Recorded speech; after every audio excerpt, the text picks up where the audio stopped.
Terry Roberts, thanks for spending some time with me. Thank you. Ask me.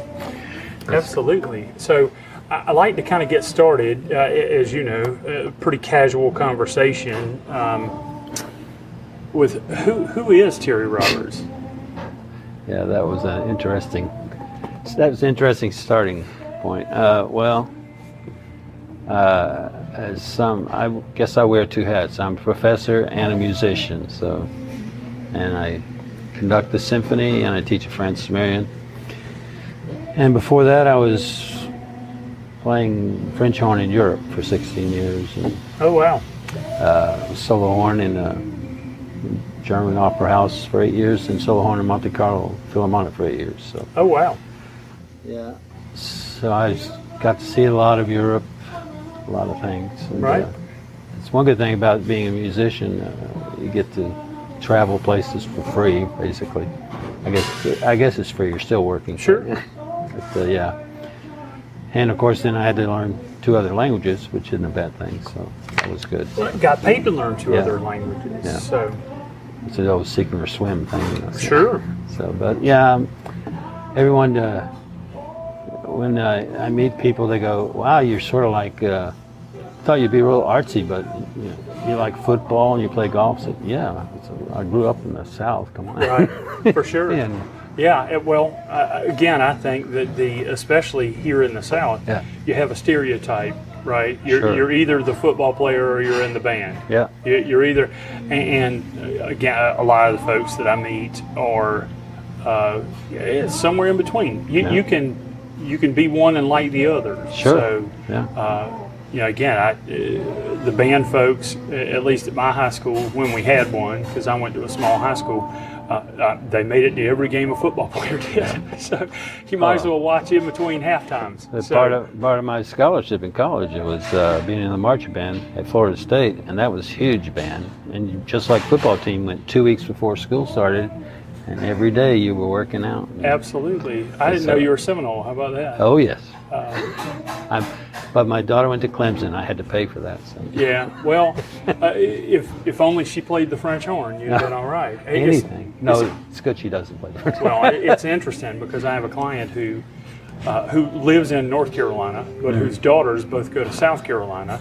And while they didn't get full ride band scholarships as kids who were committed to the band as freshmen coming in, they do get to pay in-state tuition, which I didn't know. That's right. So, I mean that's the equivalent of what a $15,000, $20,000 a year scholarship. Yeah. So it's it's a neat opportunity. So how did you go from? How did you get into music? Well. My dad was a music educator, so we always had instruments around the house. And so when I was 6, I took piano lessons, and then I started playing the horn. My dad just handed it to me. He said, "Here's a book, and here's a horn. Go play the horn. Come back in an hour and play a scale for me." And it worked. I could play it. And then I played cello for a while. Then he said, "You got to pick one." I said, "Well, the horn has a smaller case than the cello, so." Take the horn. There you go. At first I wanted to be a trombone player, do jazz and stuff, and he goes, "No, just try the horn." So, but I mean, you can. It's transferable to some extent. I mean, I played all sorts of different things. I played with Kansas, Moody Blues, Pavarotti. I mean, Nice. Just depends on what you need. Sure. But yeah, then I just started taking lessons and. Doing the whole band thing, all state and orchestra thing, and started gigging when I was 14, playing for musicals and stuff. Right. And then I picked up the bass guitar, and when I had hair, and long hair, played in rock bands, and then I got tired of lugging all that equipment around, then I switched to doing jazz, where you just have one little amp, and I made a lot of money in high school and college playing clubs at night, so. Okay. Yeah. Then when I graduated college, I went over to Europe for 1 year, supposedly. I went for 16. Right. I went with 2 suitcases in my horn and came back with a wife and a kid and a whole thing. Funny how that works out. Yeah. But the funny thing is, my wife's from Wilmington, actually. So Really? yeah, but we met over there. So. Now, where did you grow up? Oh gosh, well, I'm from Oklahoma originally, and then he went to Rochester, New York. My dad was in grad school when I was a little kid, and then his first college job was in Maryville, Tennessee, outside of Knoxville. A small college, Maryville College. And then we went down to Baton Rouge. He was getting his doctorate, and then we was in Fort Worth. Then when I was 16, I had my driver's license for a month. I drove all the way from Fort Worth to Lumberton, North Carolina. Wow. From my dad taught at Pembroke. Back then, Pembroke State. He was the band director. And then, I went from Fort Worth to Lumberton. That was a culture shock. Culture shock for sure. But I mean, my last year of high school in Lumberton, everybody can't believe that. But then I got a scholarship down at Florida State, so I went down there. Yeah. And that's a fun place to hang out for 4 years. it was, when I went back to grad school after 20 years. I looked at my transcripts and I saw the GPA just go down by the senior year. Sure. Yeah. Listen, I went to Tallahassee for 2 weekends, and I couldn't get out of 2 weekends without my GPA going down. So I can't imagine trying to do it. It was my first experience like the marching band is from Lumberton. So in the marching band, it's 250 people back then. Now it's 450. But the first game was an away game in Miami in the old Orange Bowl. So here I am, biggest stadium I ever played in was Lumberton High School. Mm-hmm. I'm going in the Orange Bowl playing first game. It's like, wow, man. Yeah. Wow. Well, and again, you don't have to go to even to the games to see the commitment that big universities made to the band, because at least at Clemson, just the practice fields and the elevated platform for people to be able to. So what was the biggest venue, stadium-wise, that you ever played in when you were? I mean, first game would be. It's kind of like Jerry Clower's old joke. First college football game you ever saw he played in. Yeah. I mean, to be first ball game, Florida State, Miami in the Orange Bowl was pretty big time for day one. What was the biggest venue like that you got to do in the marching band? The marching band, well, we went to Miami, of course. Down in Gainesville, that place down there. Oh, yeah. We weren't in the ACC back then, so we were independent. Mm-hmm. So we played Auburn once. That was a strange place. But yeah. So, it was all different, but mostly in the Southeast. So, gotcha. Yeah. It was an interesting way, though. It's funny, as I'm listening and thinking, you talked about getting to tour Europe, but you also, in college, you got to go a lot of cool places and see a lot of, there are a lot of grown men I know, and women for that matter, who would love to tour a bunch of SEC stadiums. Yeah. I guess I played also. I'm just thinking about. I played in the old Astrodome. Okay. We took that was a interesting bus trip because we went from Tallahassee to Houston with a stopover in New Orleans. Oof. Oof. By the time we got to Houston, everyone was just... Yeah, it was a rough day to play. I've been to New Orleans, so I completely understand. So I got to play there in the old Astrodome.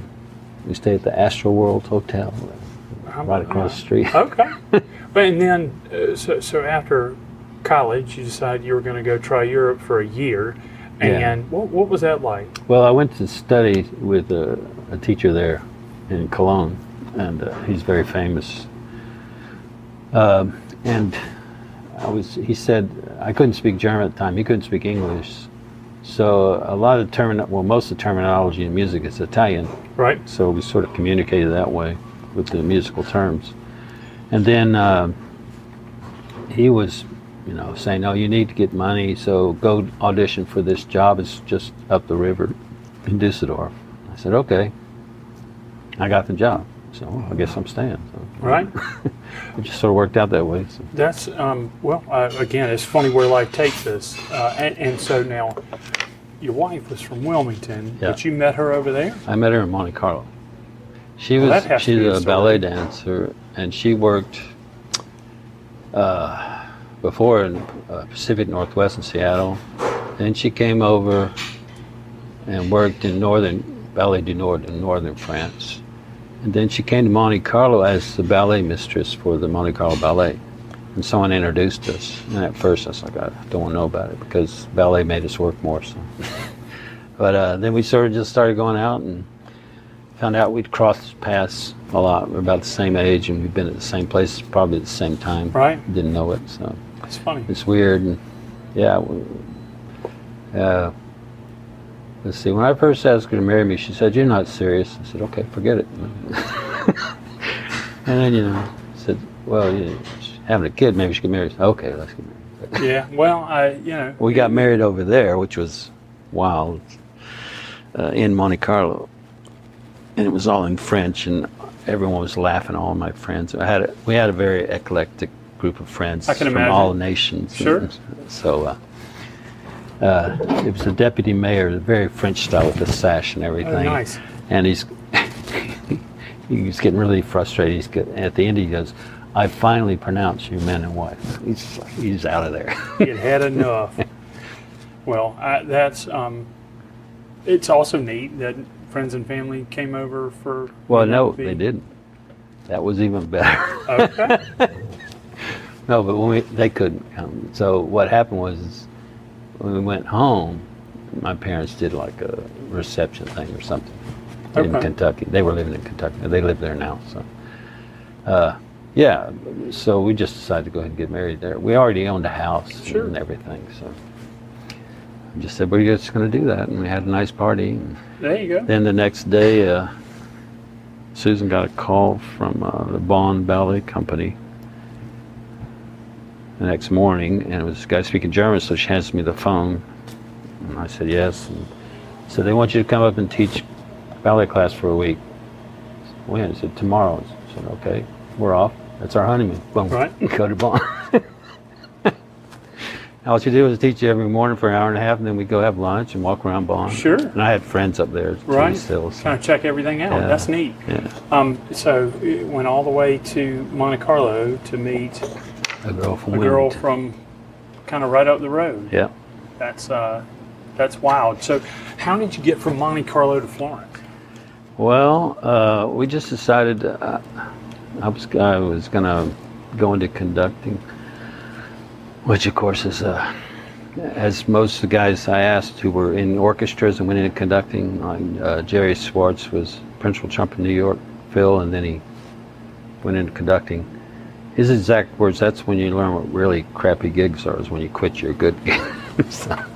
And I said, let's move back, see what happens. Of course, then you put everything on a container. It takes 3 months to get your furniture and everything. So went and hung out with my parents for 3 months with a baby. Well, he was a year and a half, I guess, my son.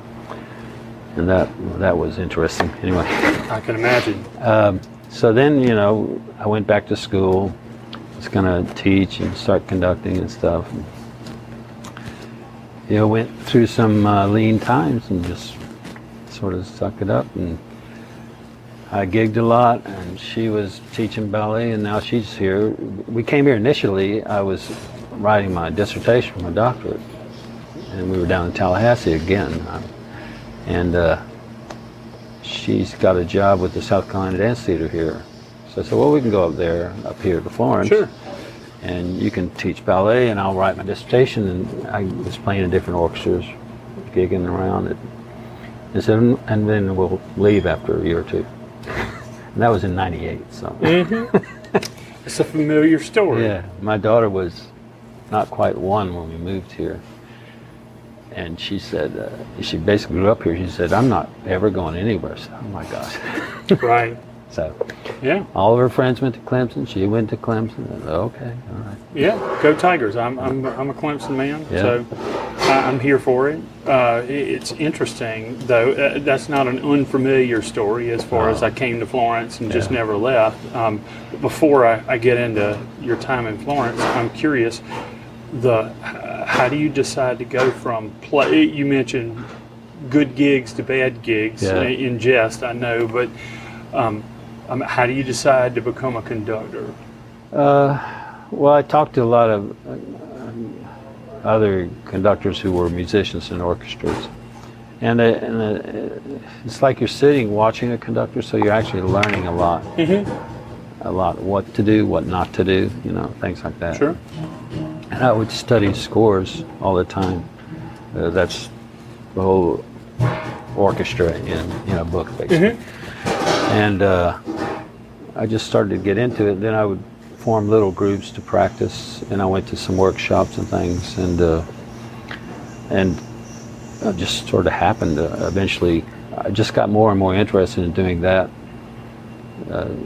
Musically, I wanted to expand, because basically you never stop learning when you're a musician, or any of the arts for that matter. You're always learning something. I mean, I'll never be able to actually know all the music that's out there. It's almost impossible. And plus all the new music coming out. So I'm not just talking about classical, I'm talking any music, so. And I try, and especially with what I'm doing here at Francis Marion, I try to keep up with the latest in commercial music and things like that, So it's a never-ending education, which I like. It's great. So it's just, I just wanted to expand what I did, Sure. So. And so then you got here with her, and decided to stay. Yeah. Did you start with the orchestra first or Francis Marion? Orchestra. This will be my 20th season coming up. How about that? Yeah. So I've been with the orchestra 20 years now. And yeah, that sort of happened. That became available, and I applied and auditioned, concert. Me and they had like 4 people, I think. And they all said, "Well, you're here. Might as well take you." I got lucky, because And been here ever since. Yeah, and then I was teaching part-time at Francis Marion Adjunct, and they wanted to start this music industry degree. This has been about, I guess, 14 years ago, and they asked me to help them write it and everything, and I did. And sort of made a job for myself, more or less. So then they hired me to do the music industry degree, and been doing that ever since. How about that? Now, what is the music industry degree? It's different from, it's not music ed or anything, but we have what we call 3 tracks. You can do either technology, so we have a recording studio and a lot of technical courses, or you can do the business track, which is commerce, agents, retail, whatever, stuff like that. Gotcha. Or a performance track if you want. We do have some that do a performance track. If you want to focus on your voice or instrument, you can do that too. That's neat. I didn't know that. Yeah, it's relatively new. In the higher education, this is sort of a new thing now, music business, or music industry. Sure. And it's becoming, I said I wish I'd known all this stuff when I got out of college that I know now. I wouldn't have been ripped off so many times, but For sure. Yeah. But that happens to everybody, not just music. So. I think so, and I think that the longer you're around anything, you start to, again, for me, having never been in the music business at all, I can play a harmonica, but only because I can breathe. I mean, I literally. And, but just being in business and now doing business with folks who've been in the music, that you realize what a business, honestly, what a business everything is. Sure. But music and all the different, how people get paid and how some of the royalties and some of those things work. And that's super complicated. It is, but to the layperson, and again, for me, I work with a lot of physicians because we live in Florence. Sure. And, again, understanding the way the health system works is very similar, where you hang around anything long enough, you start to see the business side of things. And I think it's really neat that young people who can be interested, because the music business has changed a lot since the iPod. God, yes. From the MP3 player to the iPod especially, and the fractional, instead of buying either records or tapes where you got to buy, now you can buy, or even don't even have to buy in some cases, songs. Go on YouTube and pirate half of it. One of the more interesting things in music that I heard was the, and I'm sure, again, you probably know, Old Town Road, the song Old Town Road. And those two young people were in completely different countries. Didn't speak, if I remember right, didn't speak the same language. The one guy was in another country and put the beat up for sale, and then the musician found it, and then they kind of collaborated on it. And of course, then eventually later, right? They, if I remember that story, right, talking about how weird kind of the music business can be. It went to hit the country charts, and the country folks decided it wasn't country music. So then they went and said, well, who's the most country person I know? And it, Billy Ray, Achy Breaky Heart guy, right? And it's like, somebody get me Billy Ray Cyrus, brought him in, went to number one. And it's all just, that's an interesting thing I think about music, is that there aren't any boundaries, especially now. No. So now I it's think all crossover. So even young composers now for like symphonic music or whatever, a lot of them grew up playing in rock bands or whatever, or doing electronic music. So now they're combining this with larger things, and to me that's interesting. I like that. Like there's a piece I really want to do, but it's hard. It's written by a composer named Gabriel Prokofiev, who is the grandson of the Russian composer Serge Prokofiev. He lives in London. He wrote it for the British Youth Orchestra, piece for turntable and orchestra. In other words, there's a disc jockey up there with the orchestra. That'd be awesome. It's fantastic. Well, I talked recently with Bud Simmons, and I told him my favorite act that's been at the PAC was Black Violins, and I'm so excited that they're coming back because again, it's that fusion of the classical instrument, but with again a little more. Again, there are plenty of classical pieces that are upbeat, but they aren't necessarily it's not what we listen to today. And so, again, fascinating. I have loved them. I bought all of their music the day after they left. Trish and I downloaded all of their stuff, and have been. Well, one of the guys is a Florida State guy too. I didn't know that. Yeah, I think viola player. I think. Well, they're both from Florida, but they're just the energy of it, and so I hope someday you get the disc jockey figured out. Well, and Black Violin actually does a symphony thing they've tried out. I'd love to get them going, but okay, well, it might be. Hey, they'll be here soon.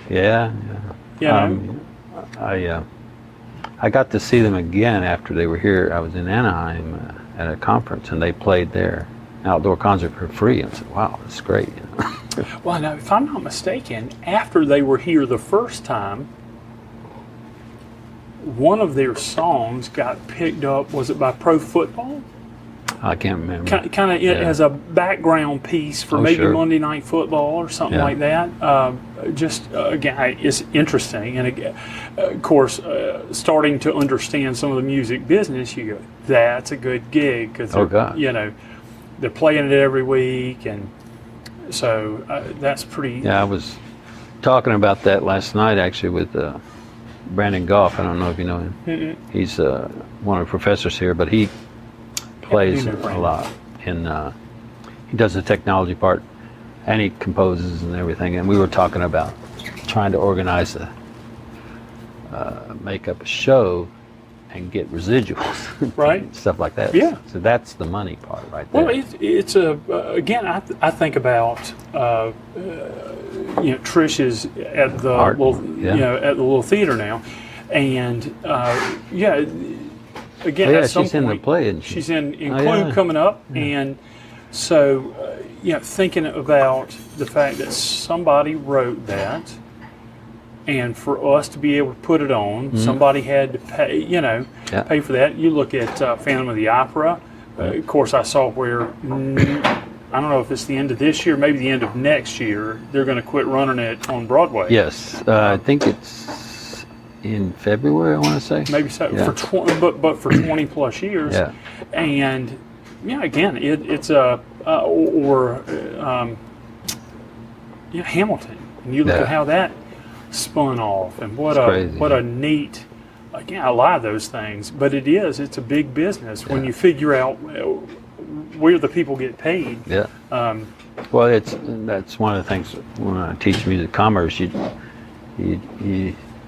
see the whole money stream, how it goes, and it's a lot of people involved. For every one artist, it's about 200 people Oh, behind wow. it. Yeah. So there's a lot of streams of money Sure. happening there. So. Sure. Well, it certainly is big business. So when you talk about artists, I'm curious. One of the things that for me, as a business person, but also as a leader, that I hear is people talking about wanting their business or their team to run like a symphony. Yeah. And so I'm curious, how do you do that? Like, what's the process, number one, of finding people and putting it together to begin with?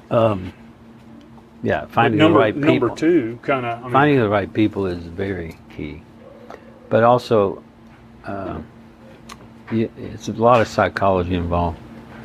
And getting the people to feel comfortable, but at the same time challenging them to play maybe a little better than they think they can. Right. And I always try to push it a little bit every time, just say you can do this or whatever, we'll figure it out. So it's very, it's like coaching, you've got to organize everybody. Gotcha. And make it, and I used to say when I gave masterclass, you have to have a game plan, just like in coaching. This is what you're going to do when you go into the rehearsal. You can't just go there and say, open up, okay, let's play this. You have it all planned out. I write down everything I want to do beforehand. And so you have a plan, and this goes when I'm well before I start rehearsing, like studying for months, sometimes years, depending on the piece, and deciding how I want to do this, knowing the people you're working with, how you want to approach them. There's always going to be a strong and a weak, but you have to make it all sound the same. Right. It has to work together. So yeah, it's a lot of psychology involved. And I had to learn through the years how to help influence people without the pedagogy thing. You always give a compliment before you give a critique. Right. So for sure. And my stock phrase, which they all know now, the orchestras, it's almost perfect. So Well, again, it is. I've never heard it compared to coaching. Yeah, it's very much. Like if you are CEO of a business, you've got to have the right people and also trust those people to do what they need to do. That's another thing. For sure. Yeah. One of the things that so one thing you may not know is, and I don't know how you would, is that about a month ago, because a lot of my kids moved out at the same time, and Trish started doing the little theater, I signed up to coach high school football. Oh, wow. And so I hadn't played football in going on 30 years, with pads on, and hadn't coached anything other than flags since then. And so it is again, I've seen a lot of parallels between that and running a business. And there have been, it's very transferable business things to trying to reach young people and honestly, and vice versa. I've learned as much to bring back to business, but I hadn't, again, it's interesting how transferable that is to your world. And when you were talking about having a plan, one of the things that really hadn't dawned on me, because again, I don't have any understanding of the symphony world per se, other than knowing a few musicians, is the idea of kind of an install, right? For a football team, you've got to decide how you're going to install your offense in training camp or some of those things. And again, you're sitting here as a conductor, again, as this kind of washing over me. You're sitting here with this entire piece. How do you decide? How do you figure out how? Because there are multiple sections, right? Everybody kind of has, and you got to get each one of them good at their part. How do you figure out how to install the whole? I'm assuming that's part of that game plan. Yes. You're talking Well, about. You go through. Like I want to rehearse certain sections of a piece, right? You just don't start at the beginning and go to the end every rehearsal. Usually, my plan is usually I read through the whole piece, the first rehearsal, read through the whole program, And then I come back the next rehearsal, and I go back and pick out the places that need work. So your plans change as Sure. the orchestra. You hear where work needs to be done, Sure. and what needs to be explained.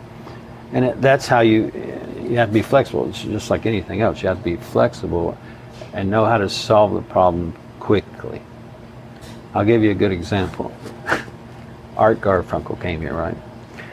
So he was still having problems with his voice and whatever, and he was trying to sing Bridge Over Troubled Water. And they wanted to do a modulation, which is changing, going lower, in the middle of the piece. And he had a guitar player that was with him, Tab was his name, and he said, "Can we do this?" I said, "Yeah." And I just looked at the score, went to the orchestra, play this note, play this note, play this note, and go here. And like, real quick. And we did it. Now, the tour manager came up and said, "Hey, can you write all that in the score?" I said, "If you pay me, I can." Right. That's called arranging. Right. I said, "I'm doing this on the fly, so to accommodate Right, him." to accommodate.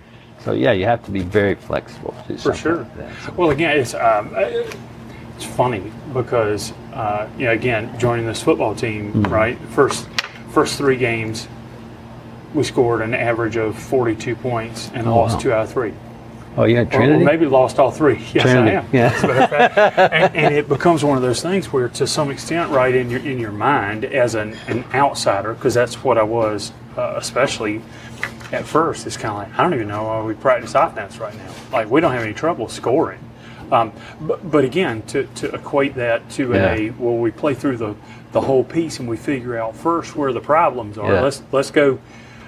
These are the things that are going to require the most work, Right. and to go in and kind of start diagnosing that from the beginning is it's an interesting application of what apparently, right, as you look across disciplines, is apparently a universal principle. Well, it's almost like I like, especially this time of year, I like watching baseball. Right. And all that. It's like a chess game, where you're putting people in the shifts, which you're going to eliminate now. I don't know why, but anyway, all this stuff, and it's sort of the same way. So how are you going to use your best resources in the best place? Right. So yeah. Well, and again, I think it's because they're moving the shifts, right? I used to coach baseball, and you could pitch around somebody. Yeah. You could. There are ways. One of the things that has struck me with football is you can have 10 out of 11 people do their job, and on any given play, give up a touchdown. Yeah. It is and I would think, it seems to me like, for the most part, a symphony is more like that, where you could have one person be really, really off and mess up an entire section or an entire piece.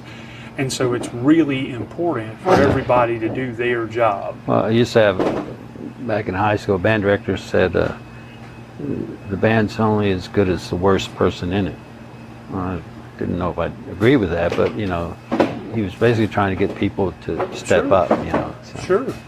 Yeah. Well, and again, so how do you coach artists? So you play the whole piece, but you also, I'm assuming, you have to break them into groups, or do you? Yeah, we do. I'll work with a certain section of the orchestra on a certain part of it. Yeah, I do that. A lot of it's most of these people are professional, semi-professional. So a lot of it's just pointing something out and going, okay, let's go over this together, so that we're all in agreement how to play this. Especially with the strings, you've got 12 first violins and they're all playing the same thing, and sometimes someone's not getting the note right. And it's my job, half my job is listening. Sure. So, and then you work that and then you put it together with something else. Like sometimes I'll start at the end of a piece and work backwards and just put it together little by little. So, It's a lot of it's very redundant. Sure. know. But nuance though, and it sounds like a lot of feel, Yeah. you know, and understanding your players. Yeah. Well, yeah. It's interesting. I won't ask you who your favorite person you've played with is.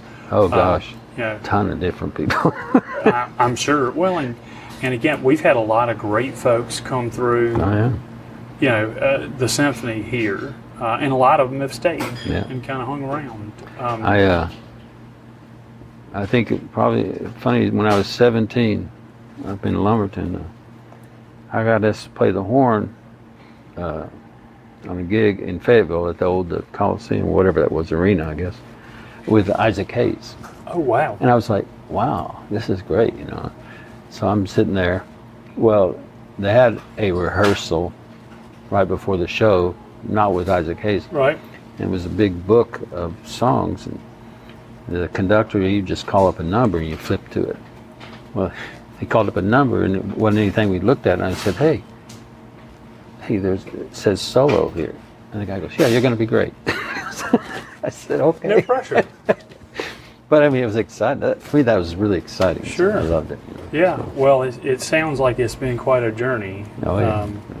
A lot of fun. Oh, God. Well, yeah, I mean, it is. It is fun. I mean, the one good thing about being a musician is that instant gratification you get performing live. Right. You know, like in art or in photography, you have to wait and do it all, whatever. In acting, of course, if you're filming, you have to wait. But if you're live stage performance, so I just love live stuff. I mean, I recorded a lot, and I used to hate doing it because you had to keep doing it until it was right. Right. So, you know. Sure. And when you're like in Monte Carlo, God, I made like 40 different CDs or something, and you got 90 people, and someone's going to mess up. Right. Right.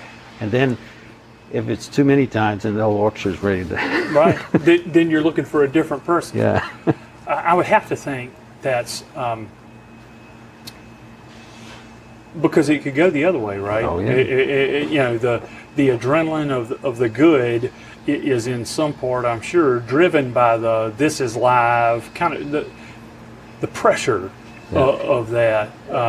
So I assume it cuts both ways, but I would have to think that's kind of part of the drive that makes it so fulfilling. Yeah. When And the live thing, you know, you get reaction. You can feel a sort of reaction. Recording is sort of cut and dry. You know? Sure.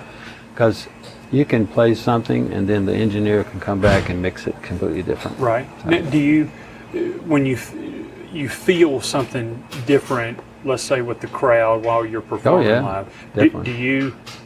do you make alterations, kind of in-game modifications? I mean, do you push or change? I try not to do too much variance from the rehearsals, just because that can get dangerous. Sure. And I've seen work with conductors who get a little too emotional, and then it gets really messed up. Sure. You know, so especially what was one guy? He was what was his name? He was a Russian Jew guy. He immigrated to Israel, but he was a really funny guy. But he had this. We used to call it a fishing pole for a baton.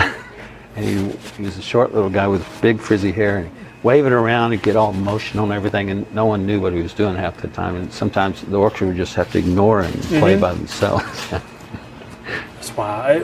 I'd have to think it's a lot of, you know, if you're the third violinist, if there is such a thing, you hide a little bit. As a conductor, there's only one. Yeah. What's the hardest part?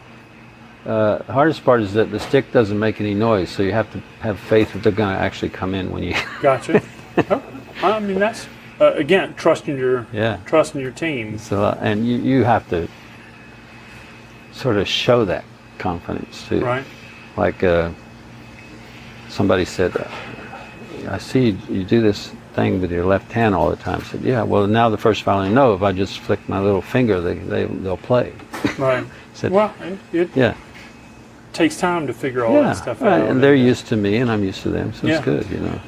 That's awesome. Well, Terry, listen, I really appreciate it. Kind of the last question. Yeah. Oh, Yeah, the last question. I'm curious because I think this tells a lot about people, right? Is if you could pick a fictional character, it could be somebody in a musical or in music, or sorry, I took yours. a cartoon, or any kind of fictional character you think best represents you. Who would it be and why? Okay, so I told my wife this, and she immediately said, "You should say Eeyore." Nobody loves me. I said, "What do you mean?" Well, you're just grumpy. I said, "Okay, I'll tell him that." Oh, well, how does your dog feel? There's an old country music song, right? Yeah. I want you to love me like my dog does. Yeah, yeah. So, what your wife says Eeyore, who do you say? Oh, I don't know. I'm more sort of like, I guess if you stick with Disney thing, like Goofy or something. I'll joke around a lot. Sure. So, you know. Well, like that. I imagine again in your line of work, being in the spotlight, literally, there can be a lot of seriousness, and so I try to keep it light, because I like to say the one reason you became a musician or play music is because you enjoy it. Right. When you were a kid, you liked doing it. Sure. So why should it be any different when you're an adult? You need to have a good time. That's why you're here. And that should be. Yeah. Wouldn't it be nice if we could say that out of for all occupations? Well, yeah, and that's that. I'm very lucky to have that. Basically, I can learn things every day and have fun and enjoy what I do. It's great, you know. Amen. Terry, thank you. Oh, thank you, Chip, for having me. I appreciate it. Okay.